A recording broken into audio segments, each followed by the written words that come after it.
Live as we quickly approach the summer cooling season, an agency which helps coordinate our power grid has released a report now on the reliability of our state's power production.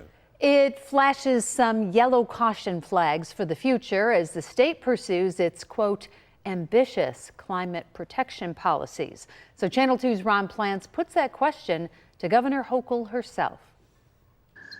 The New York ISO for Independent System Operator has basic oversight over the state's power grid system, monitoring actual production of power and then distribution to our homes. But a greater challenge as Albany pushes forward with a plan to cut emissions with restrictions and policies to eventually engineer a switch from fossil fuels to electricity for heating. Stated goals: zero emission electricity system by 2040 and an 85% reduction in greenhouse gas emissions by 2050.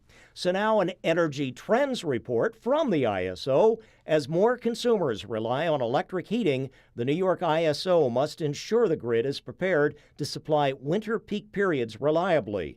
Current winter reliability margins are sufficient. However, without natural gas, statewide deficiencies could arise as soon as the winter of 2029. Finally, as the state touts new wind turbine projects and growth of solar, still concerns older fossil fuel plants are going offline before more renewables come online. Quote, contributed to declining electric system reliability margins across the state. Strong reliability margins contribute to the ability of the power system to meet peak demand or respond to sudden disturbances and avoid outages. So for the governor, the independent system operator raising some yellow flags of caution, saying they're worried about grid reliability going further. Is the state's Climate Change Act going too fast, too far? What would you say to people who have that concern? This has been in place since 2019 based on certain objectives that were set into law that I'm required to follow.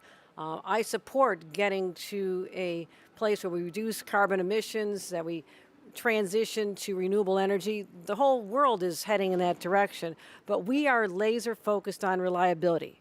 We understand that there are limitations to the grid, which is why we have now the nation's first offshore wind that is commercial grade. We have hydroelectric power, not just from Western New York, but also bringing down from Canada. That's a new initiative we launched. Now, no chance for a follow-up there, but have to point out that new hydropower system goes to New York City.